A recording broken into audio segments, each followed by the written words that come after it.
Hello' students, welcome to learn Boost. আজিৰ এই special ভিডিঅ'টোত তোমালোকৰ লগত ডিছকাছ কৰিম তোমালোকৰ ক্লাছ 12ৰ ফ্লেমিংগৰ মষ্ট ইম্পৰ্টেণ্ট লং কুৱেশ্যন আনচাৰবোৰ, য'ৰ পৰা তোমালোকৰ ফাইনেল এক্সামত কমন পৰাৰ সম্ভাৱনা আছে।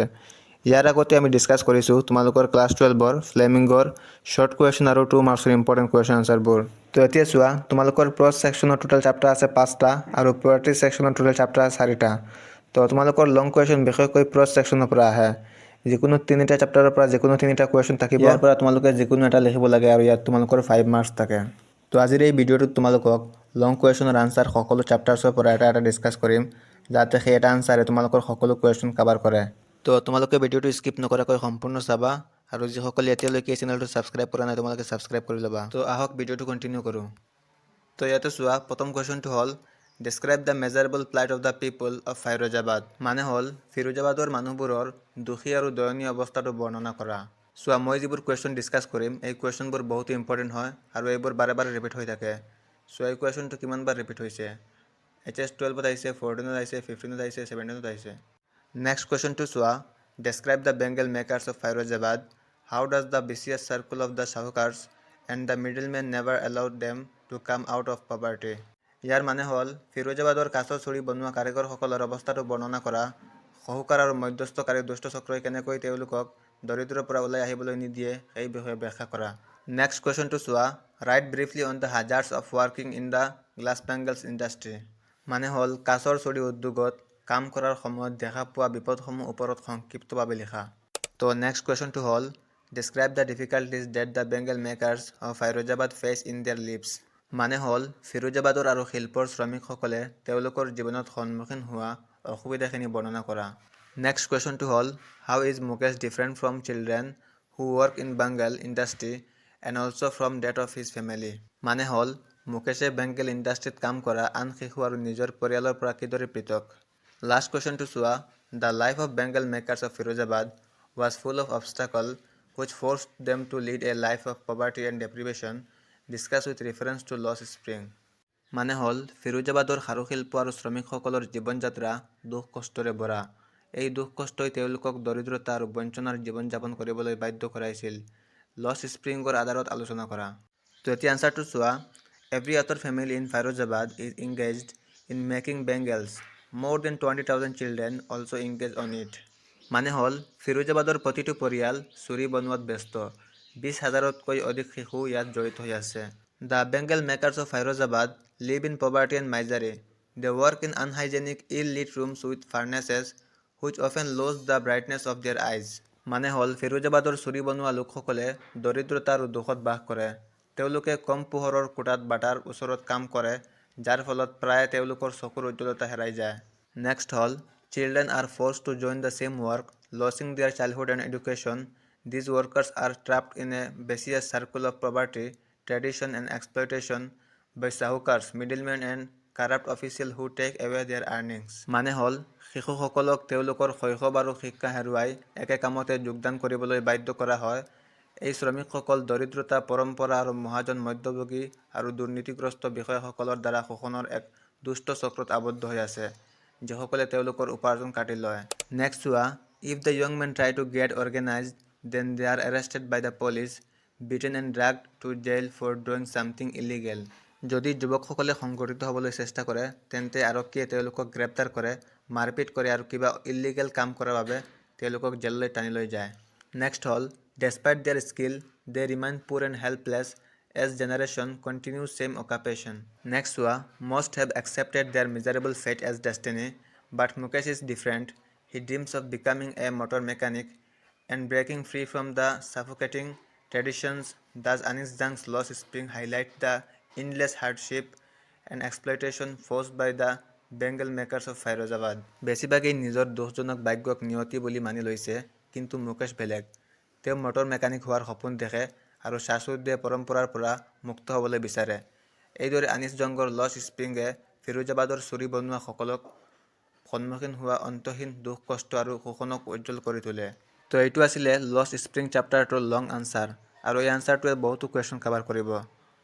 তো এতিয়া ছেকেণ্ড কুৱেশ্যনটো চোৱা, garbage to them is gold, how do rag pickers of Seemapuri survive. মানে হ'ল গাৰ্বেজ তেওঁলোকৰ বাবে সোণ, সীমাপুৰীৰ ৰেক পিকাৰসকলে কেনেকৈ জীয়াই থাকে? নেক্সট কুৱেশ্যনটো হ'ল, for the children it is wrapped in wonder, for the elders it is a means of survival. What kind of life do the rag pickers of Simapuri lead? Next কুৱেশ্যনটো চোৱা, what change do you find in Saheb's life when he stopped rag picking and starts working at a tea stall? ইয়াৰ মানে হ'ল, চাহেবে rack Peking বন্ধ কৰি চাহৰ দোকানত কাম কৰিবলৈ আৰম্ভ কৰিলে তেওঁৰ জীৱনত কি কি পৰিৱৰ্তন দেখা যায়? নেক্সট কুৱেশ্যনটো চোৱা, describe the reasons behind Saheb's choosing the life of rag pickers. What did he look for in the garbage dumps? মানে হ'ল, চাহেবে কিয় পেলনীয়া কাগজ বুটলোতাৰ জীৱন বাছি লৈছিল তাৰ কাৰণ বৰ্ণনা কৰা। তেওঁ আৱৰ্জনাৰ দমত কি বিচাৰিছিল? নেক্সট হ'ল, give a brief account of the rag pickers of Simapuri. Next কুৱেশ্যনটো হ'ল, why do the heaps of garbage have a great significance, especially for the rag pickers like Saheb? তো এতিয়া ইয়াৰ আনচাৰটো চোৱা, Simapuri is a slum on the outskirts of Delhi, mainly inhabited by migrants from the Bangladesh who came in 1971. মানে হ'ল, সীমাপুৰী দিল্লীৰ উপকণ্ঠত থকা এখন বস্তি য'ত মূলতঃ 1971 চনত বাংলাদেশৰ পৰা অহা অনুপ্ৰৱেশকাৰীসকলে বসবাস কৰে। The people live in poor condition without proper houses, water, drainage or legal identity. Their survival depends completely on garbage, which provide food and livelihood. For elders, garbage means survival, while for children, it holds hope of finding small valuable. মানুহবোৰে উপযুক্ত গড় পানী, নলা নৰ্মদা বা আইনী পৰিচয় অবিহনে দুখজনক পৰিস্থিতিত বাস কৰে। তেওঁলোকৰ জীয়াই থকাটো সম্পূৰ্ণৰূপে আৱৰ্জনাৰ ওপৰত নিৰ্ভৰ কৰে, যিয়ে খাদ্য আৰু জীৱিকা যোগান ধৰে। বয়োজ্যেষ্ঠসকলৰ বাবে আৱৰ্জনা মানে জীয়াই থকাৰ উপায়, আনহাতে শিশুসকলৰ বাবে ই সৰু সৰু মূল্যৱান বস্তু বিচাৰি পোৱাৰ আশা কৰি আনে। নেক্সট পেৰাগ্ৰাফ হ'ল, Saheb-e-Alam is one of the rag picker. His name ironically means Lord of the Universe. Though he lives in poverty, when he starts working at a tea stall for 800 a month and food, he loses his freedom. His life shows that for the poor of Simapuri, food is more important than identity. মানে হ'ল, Saheb-e-Alam এজন আৱৰ্জনা বুটলোতা। তেওঁৰ নামৰ আক্ষৰিক অৰ্থ হ'ল বিশ্বব্ৰহ্মাণ্ডৰ প্ৰভু। যদিও তেওঁ দৰিদ্ৰতাত বাস কৰে, মাহত 800 টকা আৰু খাদ্যৰ বাবে চাহৰ দোকানত কাম কৰি সি তাৰ স্বাধীনতা হেৰুৱাইছে। তাৰ জীৱনে দেখুৱাইছে যে সীমাপুৰীৰ দৰিদ্ৰসকলৰ বাবে পৰিচয়তকৈ খাদ্য বেছি গুৰুত্বপূৰ্ণ। নেক্সট 3 নম্বৰ কুৱেশ্যনটো হ'ল, Sophie and Jancy were classmates and friends. What were the difference between them that show up in the story? Sophie আৰু জেন্সি ক্লাছমেট আৰু ফ্ৰেণ্ড আছিল। কাহিনীটোত সিহঁতৰ মাজত কি কি পাৰ্থক্য দেখা গৈছিল? নেক্সট কুৱেশ্যনটো চোৱা, compare and contrast Sophie and Jancy, highlighting their temperament and aspirations. Next হ'ল, compare and contrast Sophie and Jancy. Next কুৱেশ্যনটো হ'ল, though Sophie and Jancy were good friends, how were they basically different from each other? মানে হ'ল, যদিও ছফি আৰু জেন্সি good friend আছিল, তথাপিও তেওঁলোকৰ মূলতঃ ইজনে সিজনৰ পৰা কেনেকৈ পৃথক? নেক্সট কুৱেশ্যনটো চোৱা, Jansie is just as old as Sophie, but she is very different from her, bring out of the contrast between the two friends, citing relevant instances from the story, going places. Next চোৱা, attempt a character sketch of Sophie as a woman who lives in her dreams. And last question, attempt a character sketch of Jancy. তো এতিয়া ইয়াৰ আনচাৰটো চোৱা, Sophie and Jancy were classmates and friends, but they were very different in temperament and outlook. Sophie was dreamer and highly ambitious, while Jancy was practical and realistic.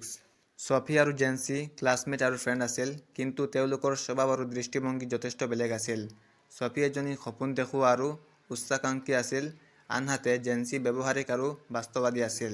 Sophie lived in a world of fantasies and imagination. She dreamed of opening a boutique, becoming an actress or a fashion designer. She even imagined meeting the famous footballer Danny Casey and developed romantic notions about him. Her dreams were far removed from the reality of her modest family background. মানে হ'ল, ছফি কল্পনা আৰু সপোনৰ জগতত বাস কৰিছিল। তাই এখন বৌটিক খোলা অভিনেত্ৰী হোৱা বা ফেশ্বন ডিজাইনাৰ হোৱা সপোন দেখিছিল। তাই আনকি বিখ্যাত ফুটবলাৰ ডেনি কেচিক লগ পোৱাৰ কল্পনা কৰিছিল আৰু তেওঁৰ প্ৰতি ৰোমান্টিক ধাৰণা গঢ়ি তুলিছিল। তাইৰ সপোনবোৰ তাইৰ সাধাৰণ পাৰিবাৰিক পটভূমিত বাস্তৱতাৰ পৰা বহুত দূৰত আছিল।